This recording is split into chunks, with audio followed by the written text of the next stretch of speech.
All for Heroes, watching the Tom Goodrich interview on sixth broadcast. 1280 The Patriot. And this is our sixth broadcast this year. We've had everything from howling wind and freezing single-digit temperatures to 40s. Actually, it was just about as close to perfect as it ever gets, Brett. It was a show 2 years ago where Ernie had kind of set up where it was so windy, kind of felt like we were in the trash compactor in Star Wars, and walls were closing in on us. Yeah. So we've run the gamut, but today as good as it gets. What can I tell you? Absolutely. So we have another guest coming up here on the broadcast here today. So pull a microphone up there, sir, and introduce yourself here. Ernie Lampson, 82nd Airborne. I've seen the 82nd Airborne cap on you. It looks like they have jumped out of a plane many times. Absolutely. In fact, I went over to Wisconsin when I was a little bit younger, when I was only 90, and made another parachute jump. See, I'll be 94 next month. God bless you. Absolutely. So, what brings you out to Holes for Heroes today? What? What brings you out to the ice fishing tournament today? Well, actually, all I'm doing is sitting by a hole and no action.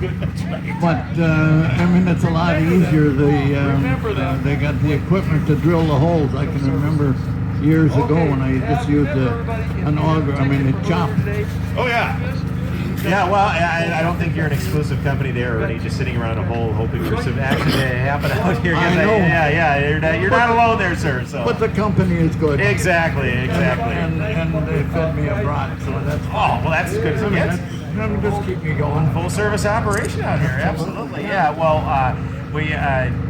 I say this often whenever I have the opportunity to meet a member of our greatest generation, and you are part of that, Ernie, absolutely, that I always try to soak up as much nostalgia and memory as I can, because, let's face it, like, you're 94, did you say, sir? I'll be 94. Yeah. I'm only 93. Oh, yeah. 93 and 3/12. Gotcha, okay. Or So 11/12. Don't look a day over 85. Yeah, what's after all, what the heck? That's right. And I'm still driving, I'm still walking, I'm still playing golf. Jumping out of planes. Over to Normandy 4 different times. God bless you, yeah, dude. And I had the opportunity last year to stay with a French couple for over a week. Wow. And got invited by a couple different organizations. This is how these folks should be treated, Mitch Bird. Remember, the greatest generation serving in World War II. What are some of the stories that you recount the most, or what are some of the more fascinating anecdotes that you share with others regarding your experience of World War II? Well, I think probably the camaraderie.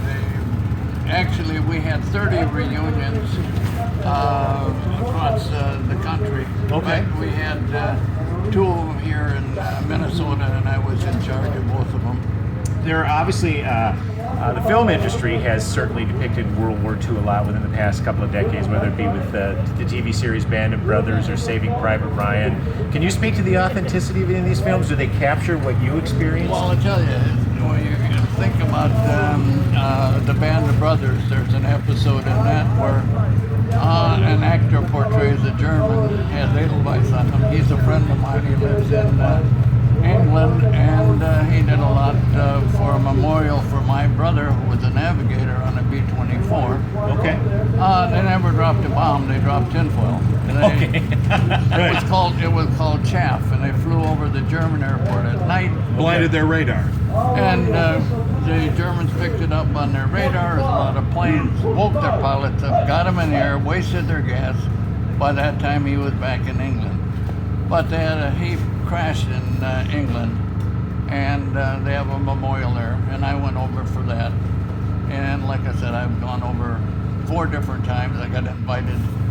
Last June I got invited with one group, and a couple weeks later another group called up and said, "Ernie, you going to Normandy?" I said, "Yeah." Well, they could have gone with us. Wow. So it's just kind of neat to be able to go. I'd say. And there were 6 of us at one time sitting out in the hot sun while they introduced all of the mayors from the different towns in Normandy. And the 6 of us got the French Legion of Honor. And then we went to another site where we dropped in. And there were 6 little trees, and we planted the little trees. has our name on it, so when we go back. Oh, yeah. Oh, no, it's fascinating stuff here. Yeah, keep going. When our outfit went into Ireland in '43, and in fact, there's a young man that wrote a book about our outfit. I have a copy of it. He autographed it and sent it. And the article is about, the book is about passing through. Right. When we were in Ireland, then we moved down to Nottingham, England. And we have a statue in Nottingham. A year or so ago, they had a big celebration in Nottingham, and the mayor and half the town came out. I had a chance to put flowers on our memorial. And they opened up part of a new museum there. I cut the ribbon for that. Got my name on the window. Wow! It's just kind of neat to see a bunch of that. I have friends in Normandy, Belgium, Holland, England. Yeah, because the 82nd was all over the place. Did you jumped it? Your first trip to Normandy, of course, was on the bottom end of a parachute. Well, And the only problem is that I cracked up just before that jump, so I didn't make it. Okay. I ended up in a hospital for 7 months. But that's just in time to jump in Holland then? I was lucky. I just didn't make it, but I ended up as a president of the organization, and like I said, on this one, I went over to Wisconsin. And We got a photo of Ernie here. That looks like just a couple days ago you're doing some skydiving here, Ernie? well, yeah, I mean, I did this when I was younger. That's Right. You were only about 90, right? I was only 90. Yeah, spring chicken. I'll be 94 next month. That's right. But it's somebody asked me if I was afraid. I said, "Does it look like it?" Yeah, no, absolutely not. You look like you're having the time of your life. Yeah, Yeah. it was a good deal. I mean, So Ernie, how did the people in France treat you when you went back? I've heard other World War II veterans who've gone back to France have had very different stories about I'll how. tell you. In Normandy and Belgium and Holland, you're treated royally. Right.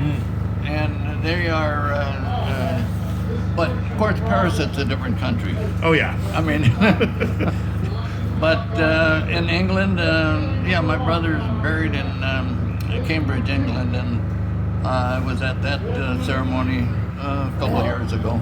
Okay. So it's kind of a neat thing to be able to do that. One of the nicest things is that, like I said, I've got friends in Normandy. I had a young lady call me up here a few years ago about that her dad was killed, and he was in our outfit. Did I know him? And I said no, but I had a book, and I looked it up, and I found out that he went out to pick up blood with a friend of mine, and my friend was shot up, and he survived, but her dad was killed, and she was going back over. So I said, well, when are you going? And she told me when. I said, give me your flight and that, and I checked with my friend, and he met her and spent 2 days with her. I did the same thing with former hospital administrator of Waconia. He was going over with his son, or my golfing buddy. He came over, and he and his wife were going over. And I said, well, when are you going over? This was a Friday night or Saturday night. He said, we're going Tuesday. I said, why didn't you let me know sooner? Well, I went in the other room and I called up my friend. And he answered the phone. I said, hi, Bobby. And he said, Ernie, do you know what time it is? I said, yeah, 8 o'clock. Oh, did I wake you? Yeah. Well, that's all right.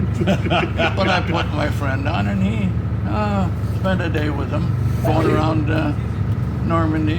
So it's just fun knowing a lot of people all over the place. Well, Ernie, thanks for stopping out, and we'll have to do this again next year. Stop by and tell us about your next round of adventures. Absolutely. Thanks, Ernie. Thank you very much, Ernie, veteran of the 82nd Airborne back in the day, the other Airborne division that didn't get its own mini-series. We'll have to work on that, too. Northern Alliance Radio Network, AM 1280, The Patriot. Go nowhere. We're live at Holster Heroes, and we'll be right back. Yeah.